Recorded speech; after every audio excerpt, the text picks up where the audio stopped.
ఈ 18వ లోక్సభ ఎన్నికలు అనేటివి చాలా ప్రమాదకరమైనవి.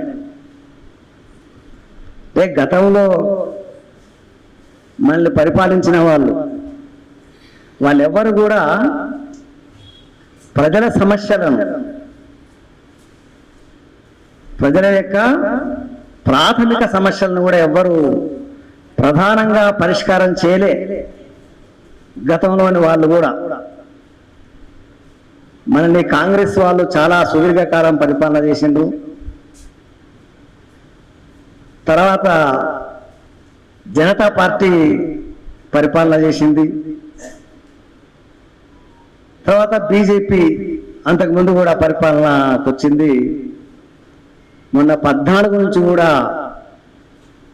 బీజేపీ పరిపాలన 14లో వచ్చింది. తర్వాత 19లో వచ్చింది. ఇప్పుడు 24లో. అంటే గత ప్రభుత్వాలు ఏవి కూడా మన ప్రజల, కార్మికులం అనుకోండి, రైతులం అనుకోండి, మధ్యతరగతి అనుకోండి, అదేవిధంగా మహిళల సమస్యలు అనుకోండి, నిరుద్యోగం అనుకోండి,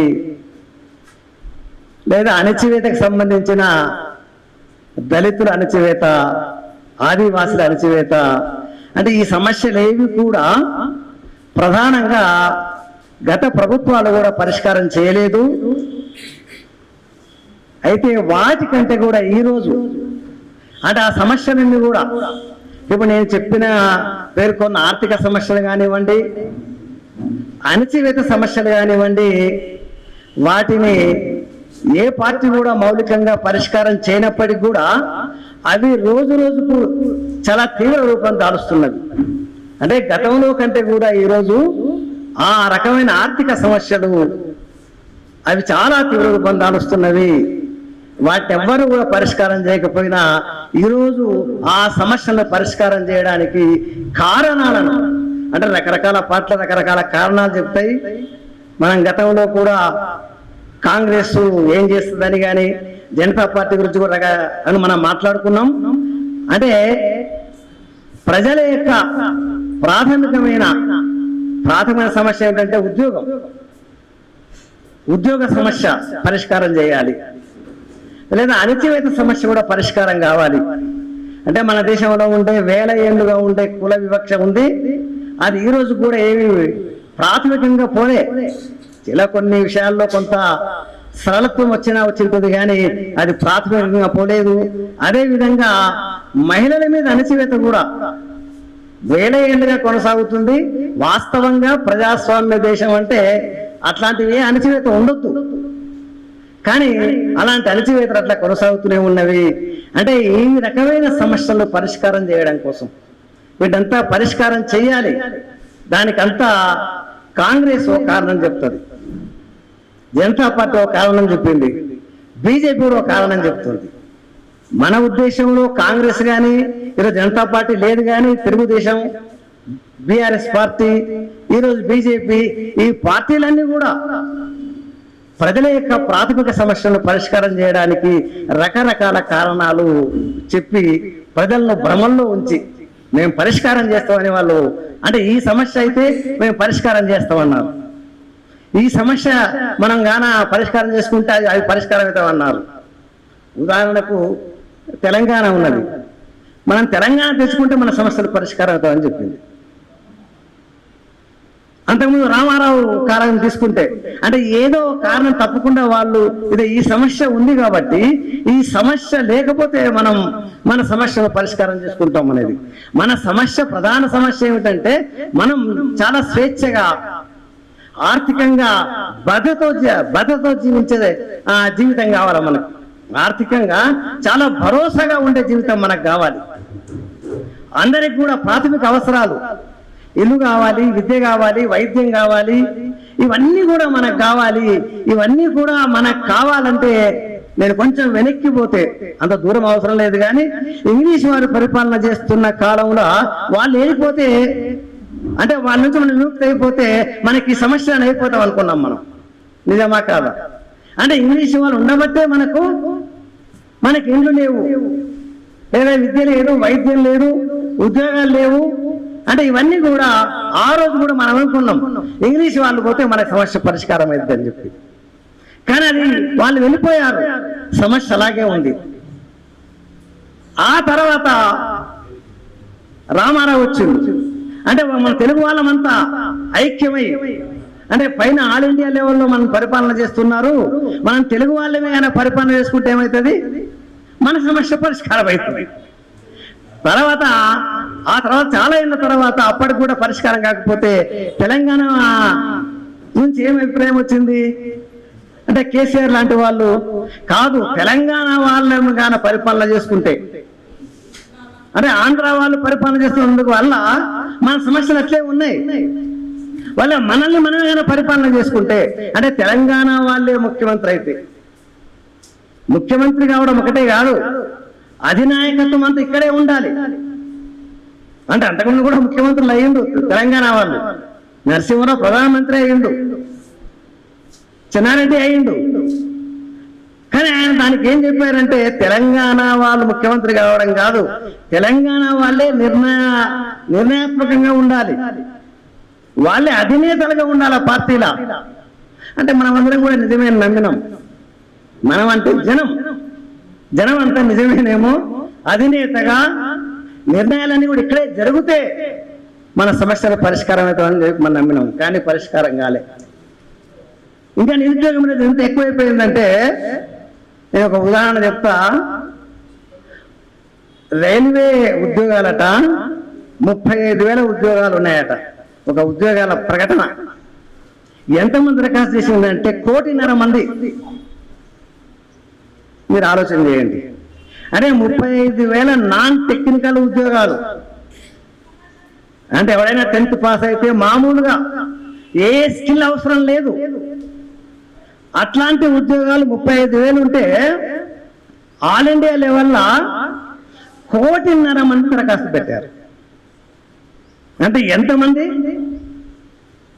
అంటే ఇంత చాలా అంటే 500 మందికి ఒక మనిషి ఉద్యోగం కోసం సుమారు అంటే లెక్క చేస్తే 300-400 మందికి ఒక మనిషి కావచ్చు.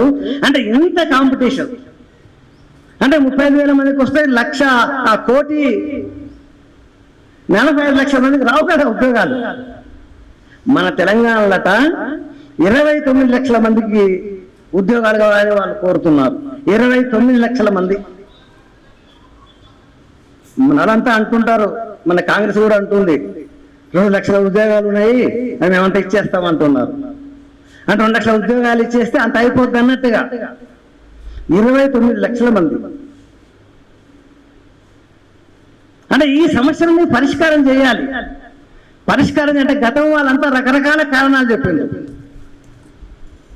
భారతదేశ విముక్తి కావాలన్నారు, తెలుగు వాళ్ళమంతా ఐక్యం కావాలన్నారు, తెలంగాణ వాళ్ళమంతా ఐక్యం కావాలన్నారు. ఈరోజు వాళ్ళు ఐక్యం కావాలని చెప్పారు. కానీ ఈరోజు ఆల్ ఇండియా లెవెల్లో మొత్తం భారతీయ జనతా పార్టీ హిందువులంతా ఐక్యం కావడం కాదు, ఒక ఐక్యమే కాదు, హిందువులకు మాత్రమే దేశభక్తి ఉంటుంది, ఇంకెవరికి దేశభక్తి లేకుంటది. హిందువులకు మాత్రమే దేశభక్తి ఉండే నమ్మే పార్టీ అధికారంలోకి వస్తే మన సమస్యలు పరిష్కారం అవుతాయి. వాళ్ళు ఎందుకు అట్లా అంటున్నారంటే హిందువులకు మాత్రమే దేశభక్తి ఉంటుంది, హిందువులు మాత్రమే భారత జాతీయుల అనే తరహాల వాళ్ళు మాట్లాడుతున్నారు. అంటే మిగతా వాళ్ళందరూ కూడా ఈ దేశానికి సంబంధించిన వాళ్ళు కాదు. వాళ్ళ గురువు ఉన్నాడు ఈ బీజేపీ పార్టీకి, ఆర్ఎస్ఎస్ గురువు ఒక అతను ఉన్నాడు. మీరంతా ఆయన పేరు విన్నారో లేదో, గోల్వాల్కర్ అని. ఆయన ఆర్ఎస్ఎస్ యొక్క ఆల్ ఇండియా సర్సంఘచాలక్గా పనిచేసిండు, అధ్యక్షుడిగా. వాళ్ళంతా సర్సంఘచాలక్ అంటారు అధ్యక్షుడు అంటే.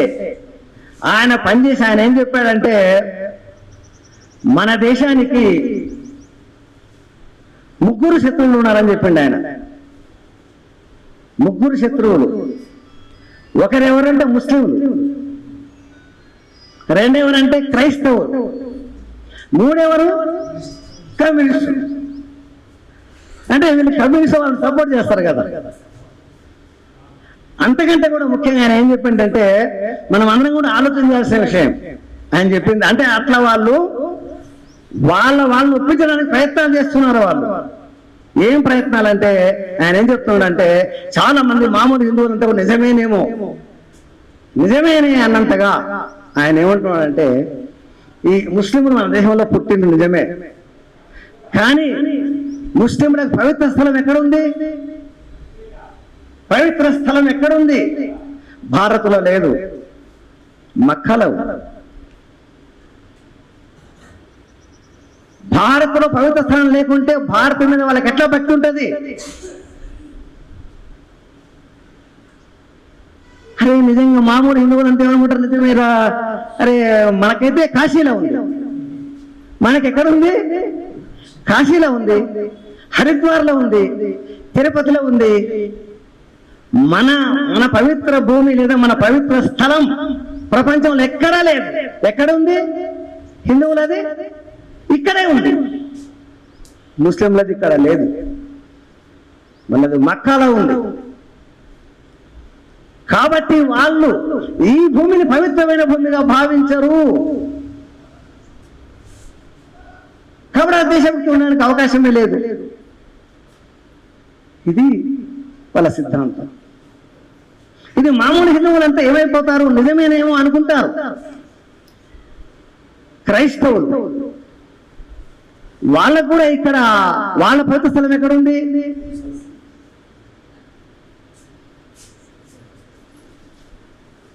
యేసుక్రీస్తు పుట్టిన అక్కడ ఇజ్రాయెల్ జెరూసలంలో ఉంది. అంటే వాళ్ళంతా ఏం భావిస్తారంటే క్రైస్తవులంతా ఈ భారత భూమిని పవిత్రమైన భూమిగా భావించరు వాళ్ళు. అయితే ఇక్కడ బతకడానికి పనికొచ్చే భూమి అనుకుంటారు. అసలు వాళ్ళు ఏమనుకోరా అంటే అనుకుంటారు, మాకు ఉద్యోగాలు వస్తాయి ఇక్కడ, మేము ఇక్కడ బతుకుతాం ఇక్కడ, ఇంత మాత్రమే వాళ్ళకు ఉంటుంది.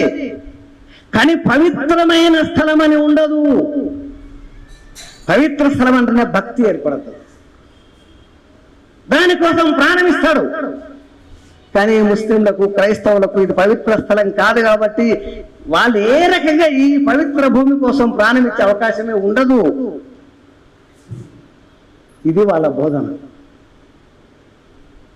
ఇలాంటి వాళ్ళు ఉండబట్టే మన దేశంలో ఐక్యత రావడం లేదు. మన దేశంలో విదేశీయులు చొరబడుతున్నారు, పెద్ద అల్లర్లు జరిగిపోతున్నవి. కాబట్టి ముందు ఆ సమస్య పరిష్కారం చేసుకోవాలి కదా. ఎవరికైనా ఏమనిపిస్తుంది అంటే కొట్లాట ఉంది కదా ఇంట్లో, ఇప్పుడు ఊరికి అన్నమేమే వంట చేస్తలేవు, బియ్యం లేవు, ఇది లేవు. మా ఫస్ట్ ఏం ఒక ఇంట్లో కొట్లాట అవుతుంటే వేరే వాళ్ళతో అందరూ ఏం ఆలోచన చేస్తారు? ఏం ఆలోచన చేస్తాం? అందరం కూడా అరే నీదేం పెట్టావా, ఇక్కడ వాడు ఏదో మన దాడి చేస్తున్నాడు, వాడికి వ్యతిరేకంగా అందరం తయారుగా తెచ్చిపెట్టి అన్నం పెట్టలేదు, డబ్బులు ఇవ్వలేదు, ఆడికి పోతుంటే అని అంటే మన ఇంటి పెద్ద ఏమంటారు? అరే అది కాదుగా సమస్య ఇది. మన గోవు పవిత్రం, క్రైస్తవులకు ముస్లింలకు మన గోవు పవిత్రం కాదు. అంటే ఈ రకంగా మామూలు హిందువులందరిని ఎంత రెచ్చగొడుతున్నారంటే నిజమేనేమో అన్నంతగా. కానీ వాస్తవానికి అదంతా కూడా అట్లా ఏ దేశంలో ఈ తరహా ప్రచారం కానీ ఈ తరహా ఇది తప్పుడు సిద్ధాంతం. నేను ఎందుకంటే అంటున్నానంటే క్రైస్తవులకు ఒక 100 దేశాలు ఉంటాయి. అమెరికా ఉంది కదా, అమెరికాలో అంత చాలా మంది క్రైస్తవులు, అందరు కాకపోయినా ఎక్కువ మంది. మన క్రైస్తవులు అయిన అమెరికా వాళ్ళకి దేశభక్తి ఉంటుందా? ఉండదు. అమెరికాలో వాళ్ళకి ఎక్కడ జెరూసలంలో ఉంటుందా? అంటే ఏమైనా మాట్లాడితే అంటే మామూలు జనం అంతగా ఆలోచించే పరిస్థితులు లేరు. అరే జెరూసలంలో ఉందా అమెరికా వాళ్ళకు? ఎందుకు? ముస్లింలు కూడా 50 దేశాలు ఉన్నాయి ప్రపంచంలో. మక్కా ఒక్కటే సౌదీ అరేబియాలో ఉంది. మన ఇరాన్ వాళ్ళకు, ఇరాక్ వాళ్ళకు, లేదా ఇంకోవరికి వీళ్ళందరికీ పవిత్ర స్థలం ఎక్కడ ఉంది? ఇరాన్లో లేదు, ఇరాక్లో కూడా లేదు. అల్జీరియా, చాలా దేశాలు, 50 దేశాలు ఉన్నాయి ముస్లిం దేశాలు. మన పవిత్ర స్థలం ఎక్కడ ఉంది? మక్కాలో. మన వాళ్ళు ఎవరికి దేశభక్తి లేదు ఆ దేశంలో ఉండే వాళ్ళందరికీ. కానీ ఇదంతా కూడా గోబెల్స్ ప్రచారం, ఇదంతా తప్పుడు ప్రచారం, అబద్ధ ప్రచారం. అది నిజంగా దేశము, జాతి, భక్తి అవన్నీ వేరే విషయాలు, మతం వేరే విషయం. మతానికి రాజకీయాలకు సంబంధం లేదు. మత పవిత్ర స్థలాలకు మన దేశభక్తికి సంబంధం లేదు. అట్లా సంబంధం పెట్టేటట్టయితే 50 దేశాల ముస్లింలంతా కూడా వాళ్ళకి ఎవరికి ఆ దేశాల్లో కూడా దేశభక్తి లేనట్టు అయిపోతుంది, క్రైస్తవులు కూడా ఎవరికి లేనట్టు అయిపోతుంది. అంటే ఇట్లాంటి తప్పుడు భావాలను, తప్పుడు పద్ధతులను వాళ్ళు జనాల్లో తీసుకొచ్చి వాళ్ళకి ఎవరికి దేశభక్తి ఉండదనే పేరు మీద వీళ్ళందరికీ కూడా, అంటే క్రైస్తవులకు, ముస్లింలకు పవిత్ర స్థలం కాదనే పేరు మీద హిందూ మామూలు రెచ్చగొడితే వీళ్ళందరికీ కూడా కమ్యూనిస్టులు సపోర్ట్ చేస్తారు. వాళ్ళకు కూడా అంటారు, ఒకవేళ ఇంకా సపోర్ట్ ఒకటే కాదు, వాళ్ళది కూడా, వాళ్ళకు కూడా పవిత్రమైన గురువు ఎవరున్నారు? మన దేశంలో అయితే ఎవరు లేరు కమ్యూనిస్టులు. అంటే వాళ్ళు చెప్పేది అంటే సాధారణంగా నిజమే అనిపిస్తుంది కదా. ఎవరున్నారు కమ్యూనిస్టుల గురువు? ప్రాథమికమే, ఫస్ట్ ఒక్కరి ఫోటో లేదు ఇండియా వాళ్ళది. ఇది ఎంత రెచ్చగొట్టే అవకాశం ఉందో కదా. అరే ఏం మనుషులే వీళ్ళు కదా, ఎవరికైనా అనిపిస్తుంది కదా. అరే ఇండియా ఒక్కరు లేడా? అరే ఈ ఒక్కరు లేకుండా ఇట్లా వీళ్ళు దేశభక్తి ఎట్లా తీసుకొస్తారు? ఎట్లా ఎట్లా ఎట్లా దీనికి ఏం అర్థం లేదు. మంచి ఎక్కడ ఉంటే అక్కడ మంచి మనది. మంచి అనేది ఎక్కడన్నా ఉండని అది మనది. వీళ్ళు మంచి చెప్పారు కాబట్టి ఇక్కడ ఉన్నారు వీళ్ళు. వాళ్ళే మన దేశస్తులు కాదు, మనకు అది అవసరం కూడా లేదు. అది కాదు, మంచి చెప్పారు. ఎవరు మంచి చెప్తే వాళ్ళు కూడా అంటుంటారు రాముడు గుణాభి రాముడు. నిజమే, అదంతా ఆ కాలంలో నిజంగానే గుణాభి రాముడు, అదంతా అదొక విషయం. వాళ్ళు ఏమంటారంటే లోక కళ్యాణం కోసం ఆయన చేశాడంటారు. లోకం అంటే ఎవరయ్యా? భారతదేశం ఏంటంటే కాదు, లోకం అంటే మొత్తం ప్రపంచం అంతానట. అంటే రాముడేమో ప్రపంచమంతా కూడా ఆదర్శనీయుడు ఆయన కదా. మన మార్క్స్ ఆదర్శనీయుడు కాదా? మహమ్మద్ ఆదర్శనీయుడు కాదా? జీసస్ క్రీస్తు కూడా ఆదర్శనీయుడు అయితే కదా, వాళ్ళ పద్ధతి ప్రకారమే. కాబట్టి ఇదంతా కూడా మోసం, దగ. ఆ రకంగా మెజారిటీ వాళ్ళందరినీ కూడా ఎవరైనా అదే చేశారు. మెజారిటీని ఏం చేయాలి? వాళ్ళని ఐక్యం చేయాలి. ఐక్యం చేయడం అంటే అంత మంచి అంత పదం కూడా మనం వాడొద్దు. ఏం వాడాలి? వాళ్ళని ఏం చేయాలంటే ఉన్మాదులుగా మార్చాలి. వాళ్ళను ఉన్మాదులుగా మార్చాలి. ఇదో ఫలానా విషయానికి ఫలానా శత్రువు, ఫలానా కారణం అనే విద్వేషాన్ని పెంచాల. అంటే ఇప్పుడు ఏం చేస్తున్న వాళ్ళంటే భారతదేశాన్ని పవిత్రమైన దేశంగా, పవిత్రమైన భూమిగా భావించే వాళ్ళు మాత్రమే దేశభక్తులు అనే పేరు మీద ముస్లింలను, క్రైస్తవులను, ఈవెన్ కమ్యూనిస్టులను కూడా వాళ్ళకు మార్క్స్, జర్మనీ అక్కడ వాళ్ళు ఉన్నారని ఇక్కడ ఎవరు లేరు అనే పేరు మీద వాళ్ళు విద్వేషాన్ని రెచ్చగొడుతున్నారు. కాబట్టి అటువంటి విద్వేషపూరితమైన పార్టీ 2 సార్లు అధికారంలోకి వచ్చింది. ఈసారి 3వసారి కూడా అధికారంలోకి రాబోతుందేమో అని చాలా పెద్ద ఎత్తున ప్రచారం కొనసాగుతుంది. మోదీ స్వయంగా మాట్లాడుతున్నాడు, 400 సీట్లు మాకు వస్తాయి అనేటట్టుగా, 370 సీట్లు మా పార్టీకే వస్తాయన్నట్టుగా మాట్లాడుతున్నారు. అంటే ఈ రకమైన భయాందోళనలు కలిగిస్తున్నారు. ఇప్పుడు సిఏఏ చట్టం తీసుకొచ్చారు గతంలో. అది కరోనా వచ్చిన ఫలితమో లేకుంటే ఆ అక్కడ షాన్ బాగ్ మూమెంట్ ఒకటి జరిగింది. అదే ఇదేం చట్టం బాబు, మేము 1000 ఏళ్ళకెళ్ళి ఇక్కడ ఉన్నాం. ముస్లింలు అంటే నిన్నమన్నా వచ్చి అక్కడ ఇరాక్ నుంచో సౌదీ నుంచో వచ్చిన వాళ్ళు కాదు. వాళ్ళందరూ ఇక్కడంటే మొన్న 150 ఏళ్ళు 200 ఏళ్ళ కింద కాదు, 1000 ఏళ్ళకెళ్ళి ఇక్కడ ఉన్నారు. వాళ్ళకి నచ్చింది మతాన్ని స్వీకరించారు. అంతా వేరే విషయం. ఇప్పుడు మన వాళ్ళ మీరందరూ కూడా ఇక్కడ వాళ్ళే కమ్యూనిజం మంచిది. కమ్యూనిజం అంటే ఏముంది? అందరం సమానంగా ఉండడం. అందరం సమానంగా ఉండడం అన్న మాట ఎవరు ముందు చెప్తాడో ఆయన పేరు చెప్తున్నాం అంతే. ఆయన దేవి కాదు, అట్లా కాదు. ఆయన అందరూ సమానంగా ఉండాలి అన్నాడు. అరే ఇది మంచి మాట కదా అనుకున్నాం మనం. కానీ ఈ తరహాగా బీజేపీ వాళ్ళు ఈ రకమైన విద్వేషాన్ని రెచ్చగొట్టేస్తున్నారు.